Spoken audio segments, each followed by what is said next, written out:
Uh, in this video, let's understand about what identity really means.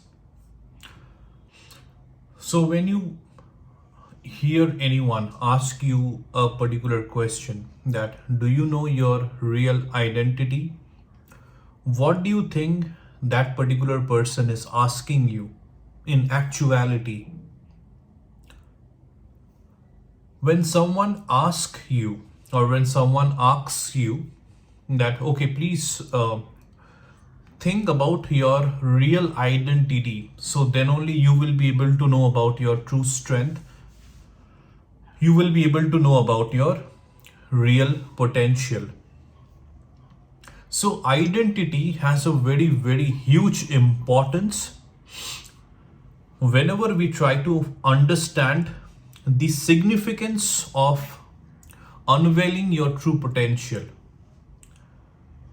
Whenever you try to understand or you try to go into a process of introspection in order to understand the real and the true you, not the superficial you, there the word identity plays a huge importance. So identity is a word which should not be taken so casually. Like identity means is like it's an identity, but the real meaning attached to the word identity has a lot of significance in this particular process, the process of finding the real and the true you. So considering the importance of identity, in this particular video, I will be talking about two identities which a particular person should know. One is the perceived identity, and the other is the ideal identity. So, perceived identity is something that is associated with your perception. But then, how many of us has the ability to make our perception the actual reality? So when our perception is not the reality, then the perceived identity, that is the identity which we are trying to perceive about our own self, is false or is incorrect or is incomplete or is wrong.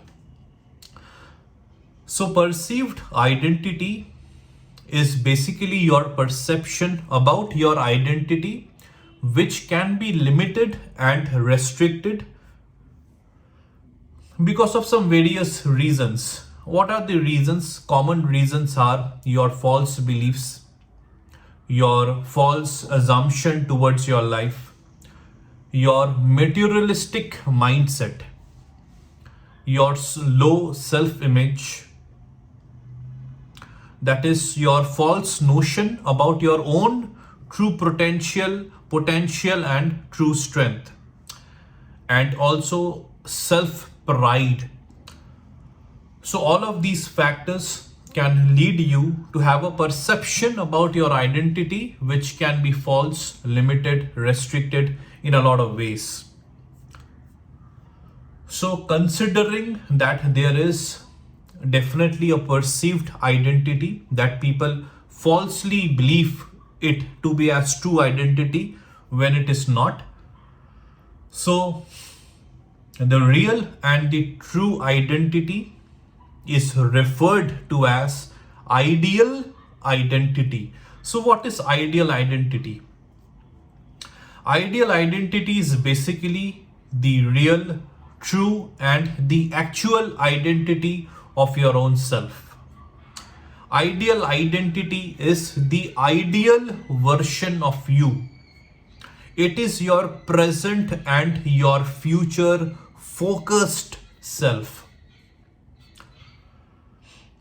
Ideal identity means that a person is absolutely aware about his or her true self, the real self.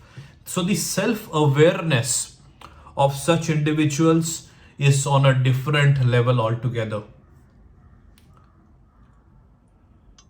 Ideal identity is basically, if you want to relate it to the world of psychological thoughts, it refers to as the self-concept. All right. Ideal identity, or people who are defined by their ideal identity, they operate from the circle of control. So people who operate from the perceived identity, they operate from the circle of concern. So circle of concern and circle of control, these are two terminologies which basically talks about an individual and how they operate, how their mind basically operates.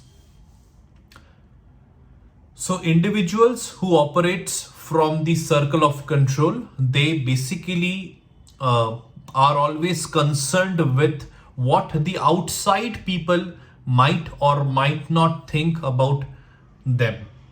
All right. So they are reactive in nature. Basically, they think about what the outside people are thinking about them, and based on their perception about the outside people and their thoughts, such person reacts. So it's a reactive nature. But circle of control is basically a person being independent from false notions, false belief. It doesn't mean that the person who operates from the circle of control, they don't pay heed to what the outside people think. Such people, they do not operate from any cognitive filters or cognitive distortions. So even if such people, such individuals, they pay heed to the outside environment, it is only for their good, because they want to develop, they want to evolve into a better version of themselves. So they take input from the outside world, inputs which matter, inputs which will help them grow, evolve into a better person, better professional, and just a better version of themselves. All right. So such are circle of control people are known to be defined by their proactive nature. All right. So this is the basic difference of ideal identity, perceived identity. Now it is up to you to decide, up to you to think and reflect upon. That is whether you are leading your life from a perceived identity, or you are living your life from an ideal identity. How you're living your life. All right. If you think that you are operating from a perceived identity, you're operating from the circle of concern, and because of which ideally you are still not aware about your real and true strength. So what you need to do, it's only for you to understand, it's only for you to introspect, it's only for you to reflect upon. All right. So that was it. That's what I wanted to discuss in this particular video. I hope you have enjoyed. Thank you, take care, and be happy.